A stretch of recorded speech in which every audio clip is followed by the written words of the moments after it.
was brilliant the way it worked, because if you're like, you know, from the excess shock treatment and you don't know who you are, and then suddenly you break into this fantasy thing about the name game. And what was most fun about shooting it was all the inmates. How, like, they got, I mean, they really, really got into it. That, I mean, it was, yeah, it was great fun. It was great fun to do. It's an odd song. It's not one of my favorites. What attracted you to this role of Dark Angel? It's such a beautiful part. It's such a mysterious figure and such a benign figure, helping someone to make that profound transition, taking the fear away and giving them love and making them not be alone, giving them a presence to make it easier to go, to die. And how did you get ready for your role?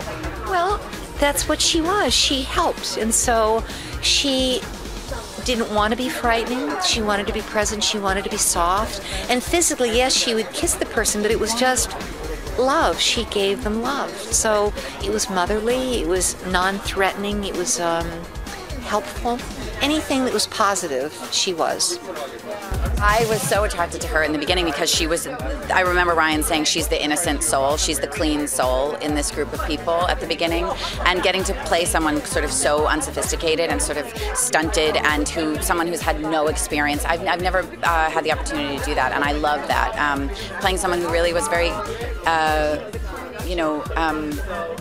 so youthful and hopeful, and then having all of that destroyed. And also the thing of having, because I think what kind of happens with these possessions is like a person's id takes over. So having to figure out who she is and then learning, you know, and then she kind of becomes a woman through being possessed. Before it all goes terribly, terribly badly, she gets to drink wine and she gets to have sex and she gets to feel like a woman, and all these things that I don't think ever would have experienced if it hadn't been for this possession. So I think the fact that it wasn't just all bad for her, you know, it was sort of, that was really exciting to try and navigate.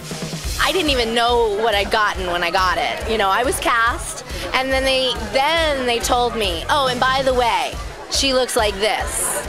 You're about to be the ugliest person on television.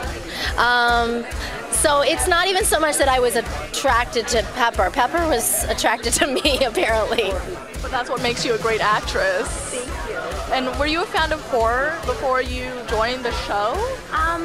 Yes and no. I mean, now I understand what a horror fan really means. Like, you know, there's these conventions all over the world. There's one like every weekend. Like, there's horror fans and there's horror fans. I love a good horror movie. I love to be scared. I love the first season. But again, just to pay homage to the true horror fans out there, I know because I'm about to meet them all at the various conventions around the world. I don't live up to their level.